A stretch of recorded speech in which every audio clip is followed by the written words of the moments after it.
अनुच्छेद 21 यह बताती है कि किसी भी व्यक्ति को उसके प्राण और दैहिक स्वतंत्रता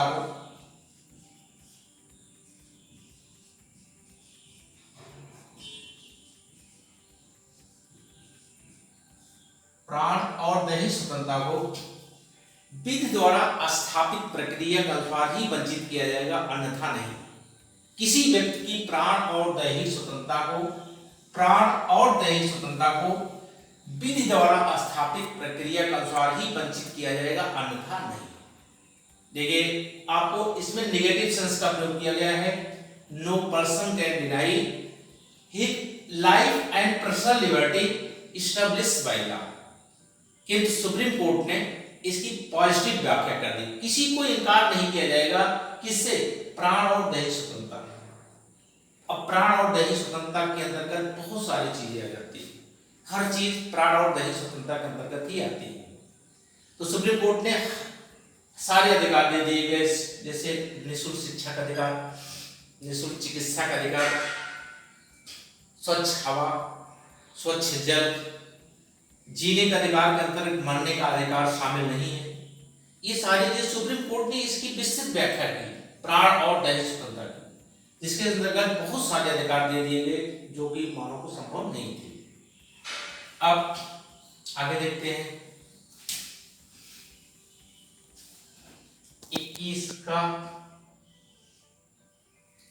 ये 6 से 14 वर्ष की आयु के बच्चों को निःशुल्क एवं अनिवार्य शिक्षा,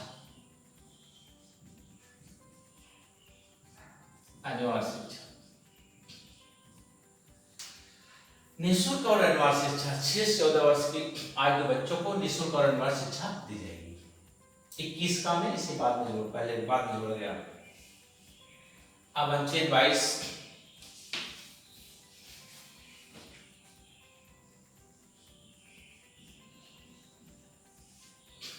इसमें एक ऐसा व्यक्ति है जो गिरफ्तार किया गया है। गिरफ्तारी और निरोध से संरक्षण।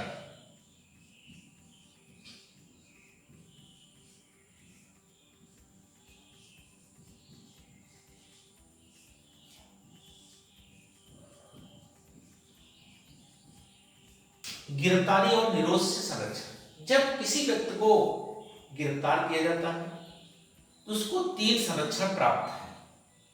उसे गिरफ्तारी का कारण बताया जाएगा, आपको क्यों गिरफ्तार किया गया।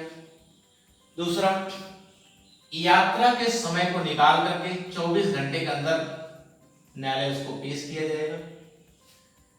तीसरा, उसके मनपसंद अधिवक्ता से मिलने का अधिकार होगा। ये 3 चीजें एक ऐसे व्यक्ति को प्राप्त है जो उसे सामान्य विधि के अंतर्गत गिरफ्तार किया जाता है।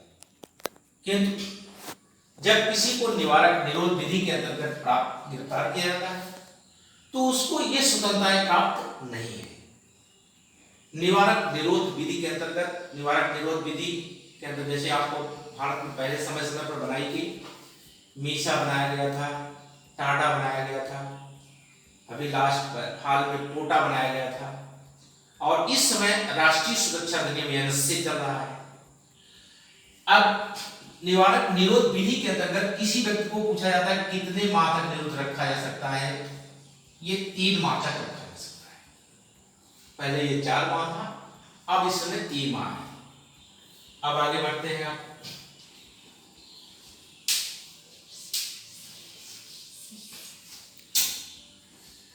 शोषण के विरुद्ध अधिकार।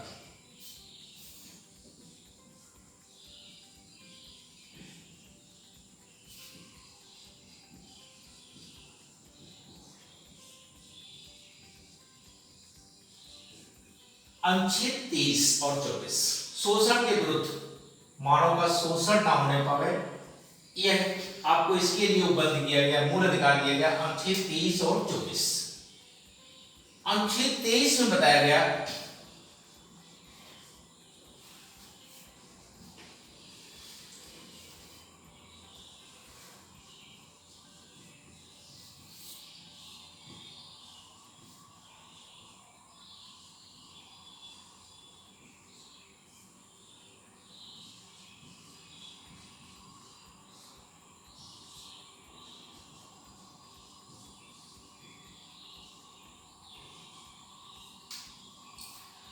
मानव का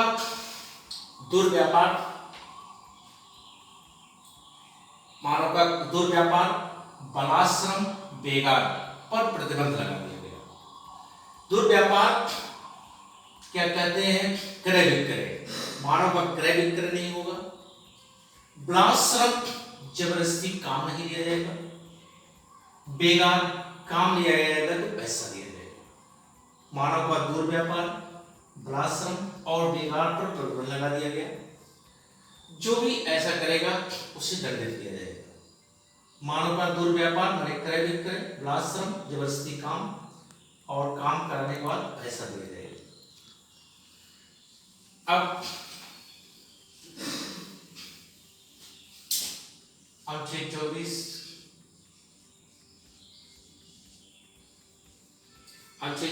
में बताया गया कि 14 वर्ष से कम आयु के बच्चों को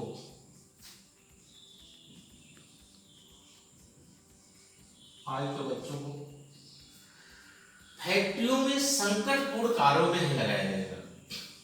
संकटपूर्ण कार्यों में नहीं लगाया जाएगा। फैक्ट्रियों में गंभीर बड़े काम में इनको नहीं लगाया जाएगा। किंतु भारत सरकार ने समय समय पर कानून बनाया। बाल श्रम अधिनियम 2006 फिर 2016 पारित किया, जिसमें बताया गया कि कोई भी 14 वर्ष छोटे भी काम में नहीं दिखाए गए। छोटू अब होटलों, ढाबों, कहीं भी छोटे मोटे दुकानों पर भी नहीं दिखाई देगी। अब आपका दूसरा अधिकार आता है, अगला अधिकार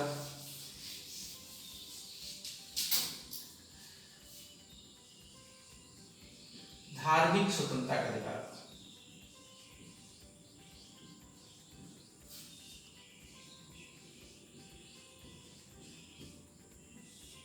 अनुच्छेद 25 से लेकर 28 तक धार्मिक स्वतंत्रता के बारे में बताया गया है। अनुच्छेद 25 में बताया गया है कि हर व्यक्ति को अपने धर्म को मानने, आचरण करने, प्रचार करने की स्वतंत्रता है। हर व्यक्ति को अपने धर्म को माने, जो भी इसका इच्छा करे उस धर्म को माने, उसी हिसाब से आचरण करे, पूजा पाठ करे, जो भी है, और अपने धर्म का प्रचार करे। हर व्यक्ति को यह अधिकार है कि जो भी उसकी इच्छा कहे, हिंदू बनना, मुस्लिम बनना, सिख, जो भी बनना चाहे, उस धर्म को माने, आचरण करे और उसका प्रचार करे। इसके लिए राज्य पूरी तरह से स्वतंत्र, राज्य की तरफ से पूरी तरह स्वतंत्र, जो भी इसकी इच्छा कहे उस धर्म को माने। सिखों का कृपाण धारण करना, सिखों का कृपाण धारण करना उनकी धार्मिक स्वतंत्रता के अंतर्गत आता है। सिख एक आपका जो तलवार धारण करते हैं उनकी धार्मिक स्वतंत्रता में आता है, क्योंकि गुरु गोविंद साहब ने सिखों को 5 चीजें आवश्यक कर दी थी: केस, कंघा, कच्छा, कड़ा, कटार। ये इनकी धार्मिक स्वतंत्रता के अंतर्गत आता है।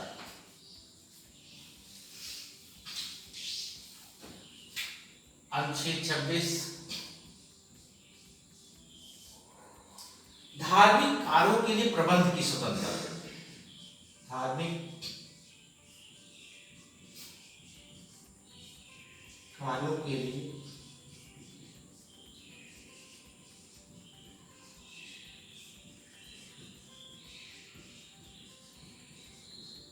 प्रबंध की स्वतंत्रता। अब चूंकि 25 में बताया गया आप धर्म को मानिए, प्रचार करिए, आचरण करिए। 26 में बताया गया कि धार्मिक कार्य, अपने धर्म कोई काम के लिए जमीन को एक्वायर कर सकते हो, जमीन को प्राप्त कर सकते हो, मंदिर मस्जिद जो भी आपका निर्माण करना है उसको निर्माण करते हो। इसमें कोई रोक टोक आपको नहीं होगी। आप मैनेजमेंट, कोई भी मैनेजमेंट आप उसके लिए कर सकते हो।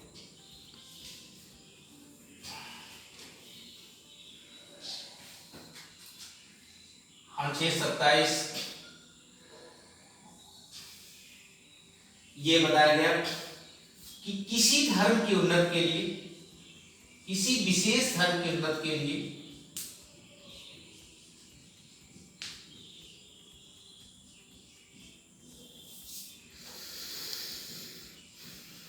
लिए किसी व्यक्ति को कर देने के लिए बाध्य नहीं किया जाएगा। देखिए, कर जबरदस्ती लिया जाता है, कर शुल्क में अंतर है। आप सुविधा शुल्क, आपकी जैसे कोई भी मंदिर मस्जिद जो भी बनाना चाहते हैं, यदि कोई व्यक्ति स्वेच्छा से पैसा दे रहा है, कोई बात नहीं, आप दे सकते हो, लेकिन जबरदस्ती आप नहीं वसूल सकते। ये आपको बताया गया है अनुच्छेद 27। किसी विशेष धर्म की उन्नति के लिए किसी व्यक्ति को कर देने के लिए बाध्य नहीं किया जाएगा।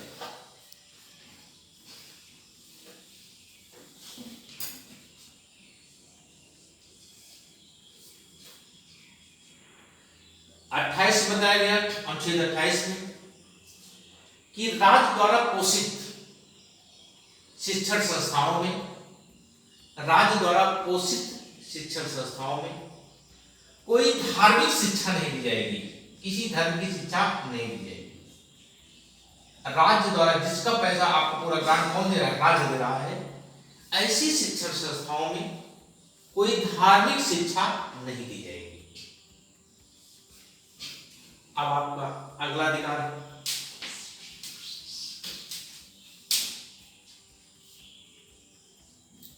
संस्कृति एवं शिक्षा का अधिकार।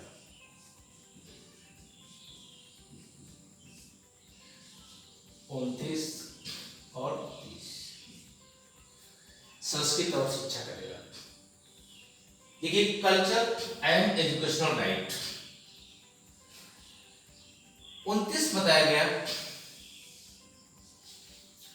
कि ऐसे अल्पसंख्यक वर्ग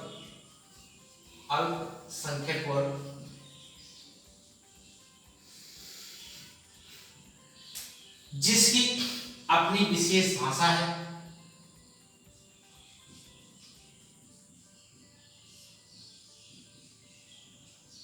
अपनी लिपि है,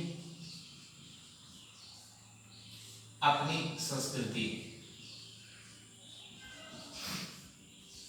इसको बनाए रखने का अधिकार है।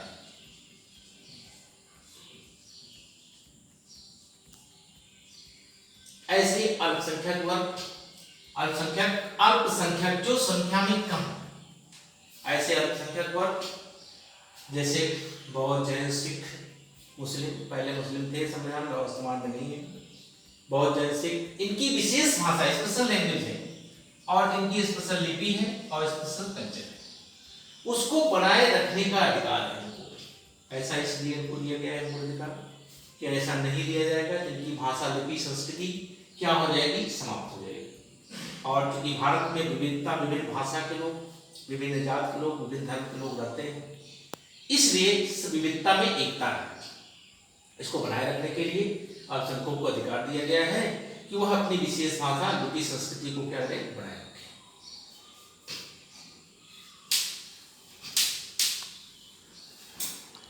अनुच्छेद 30 ऐसे अल्पसंख्यक वर्ग जिसकी अपनी विशेष भाषा, लिपि, संस्कृति है, वह कैसे इसको बनाए रखेंगे? इसके लिए अनुच्छेद 30 में प्रावधान किया गया है कि इसके लिए वह शिक्षण संस्थाओं की स्थापना,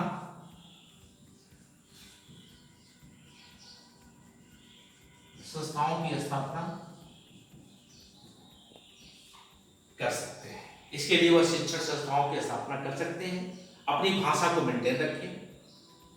राज्य अनुदान जब देगा, पैसा देगा, अनुदान देगा, तो इस आधार पर कोई भेदभाव नहीं किया जाएगा कि ऐसी शिक्षण संस्थाएं अल्पसंख्यक द्वारा स्थापित की गई।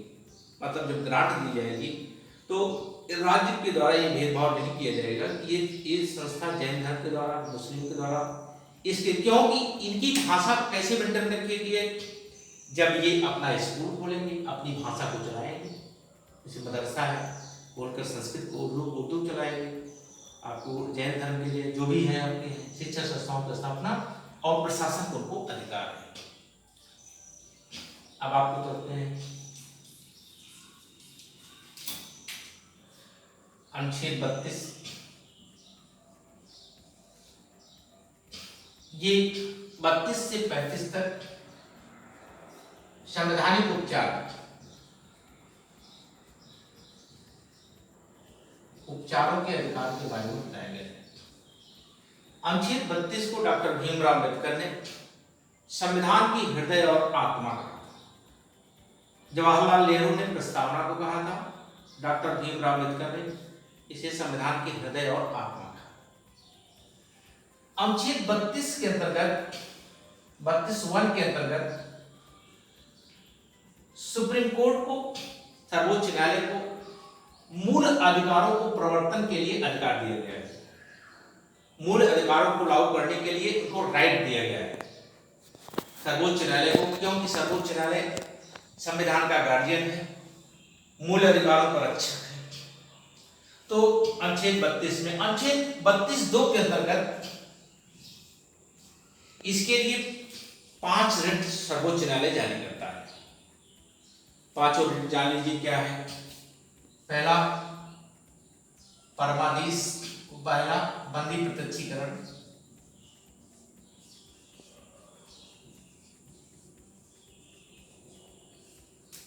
दूसरा परमादेश,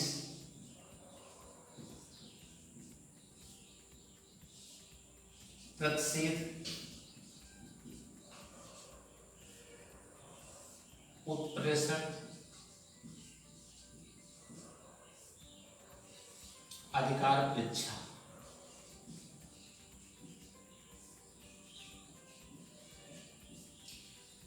जैसे देखिए, habeas corpus, mandamus, prohibition, certiorari, क्वो वारंटो, ये 5 रिटों का नाम, रिट का नाम। अब आप एक एक रिट आप जानिए क्या है। बंदी प्रत्यक्षीकरण, इसका शाब्दिक अर्थ होता है बंदी को न्यायालय के सामने पेश किया जाए। कौन सा बंदी है? जिसे अवैध रूप से बंदी बनाया गया है। अगर कानून विधि के अनुसार गिरफ्तार किया गया है तो ये रिट लागू नहीं होगी। किसी ऐसे व्यक्ति को जिसे अवैध रूप से बंदी बनाया गया है, उसके विरुद्ध ये रिट जारी होती है कि बंदी को न्यायालय के सामने पेश किया जाए। दूसरा परमादेश, हम आदेश देते हैं। कौन आदेश देता है? सुप्रीम कोर्ट, सर्वोच्च न्यायालय आदेश देता है कुछ काम को करने के लिए और कोई काम ना करने के लिए। प्रतिषेध और उत्प्रेषण, ये दोनों न्यायिक रिट हैं। प्रतिषेध माने रोक देना और उत्प्रेषण माने होता है भेज देना। ये रिट तब जारी होती है, दोनों रिट साथ साथ जारी होती है, जब कोई अधीनस्थ न्यायालय, छोटा न्यायालय, छोटे कोर्ट जो अधीनस्थ कोर्ट है, वह अपनी अधिकारिता के बाहर काम कर रहे हैं। जिनको अधिकार दिया गया, जिनको अधिकार संविधान विधि द्वारा दिया गया है, वह अपने अधिकार के ऊपर जा रहे हैं। तब यह आदेश जारी किया जाएगा, प्रतिषेध माने रुक जाइए, आप अपने अधिकार के बाहर जा रहे हैं, और उस मामले को उच्च अदालत में भेज दिया जाएगा। क्वो वारंटो, ये आपका अधिकार क्या है? इसका मतलब क्या होता है? आपका अधिकार क्या है? आप किस हैसियत से पद पर बैठे हुए हैं? एक किसी कोई सार्वजनिक पद हो, किसी ऐसे व्यक्ति ने पद को धारण किया है जो उसका अधिकार नहीं रखता, तब यह रिट जारी की जाएगी कि आप किस हैसियत से पद पर बैठे हुए हो। एक बार उत्तर प्रदेश के इतिहास में, उत्तर प्रदेश में जगदम्बिका पाल जी, कल्याण सिंह कहीं गए हुए थे निमंत्रण खाने, तो जगदम्बिका पाल मुख्यमंत्री की कुर्सी पर बैठ गए थे और उनके पास बहुमत नहीं था। फिर आने के बाद सुप्रीम कोर्ट, हाई कोर्ट के द्वारा ये जारी की गई अधिकार परीक्षा। अब आगे बढ़ते हैं।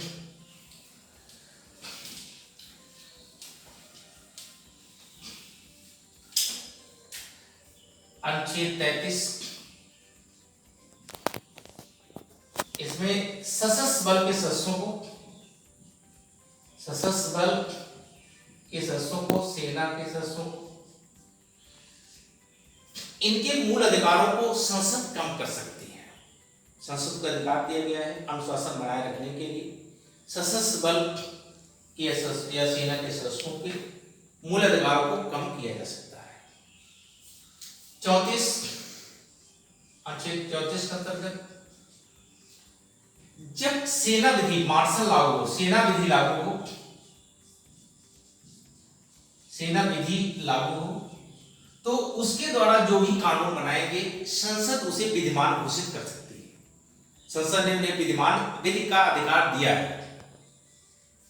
और अंतिम अनुच्छेद 35 में प्रावधान किया गया है कि संसद इस भाग में जो भी उपबंध दिए गए हैं उसके अलावा भी अन्य उपबंध का प्रावधान कर सकती है। अब इतना आपको मौलिक अधिकार में पढ़ना है। ठीक है, मौलिक अधिकार कभी भी निलंबित नहीं किए जा सकते, किंतु जब भारत में आपात स्थिति लागू हो, अनुच्छेद 352 लागू हो, तो 20 और 21 को छोड़ करके शेष मूल अधिकार निलंबित कर दिए जाते हैं। 20, 21 लेकिन कब निलंबित होगा ध्यान रखना, जब इमरजेंसी लागू हो। 20, 21 को छोड़ करके शेष मूल अधिकार निलंबित कर दिए जाएंगे। अनुच्छेद 19 सशस्त्र विद्रोह के आधार पर यह अनुच्छेद 19 निलंबित नहीं होता है। और ये ध्यान रखना कि अनुच्छेद पूछा जाए सशस्त्र विद्रोह, जब आपको 352 बताया गया है युद्ध, वाह आक्रमण, सशस्त्र विद्रोह, 3 आधार पर आपातकाल लगता है। तो तीसरे ग्राउंड के आधार पर जब सशस्त्र विद्रोह के आधार पर आपातकाल लगा होगा तो 19 निलंबित नहीं होगा। 20, 21 तो कभी निलंबित नहीं होंगे। और ये निलंबित करने का अधिकार ये राष्ट्रपति को है। अनुच्छेद 359 के अंतर्गत राष्ट्रपति निलंबित कर देता है। इतना आपको मूल अधिकार में पढ़ना है। अब आगे चैप्टर आपको बताया जाएगा राष्ट्रपति। अगले वीडियो में आप राष्ट्रपति देखेंगे। अब इस वीडियो को अगर अच्छा लगे तो इसे सब्सक्राइब करना ना, लाइक और सब्सक्राइब करना।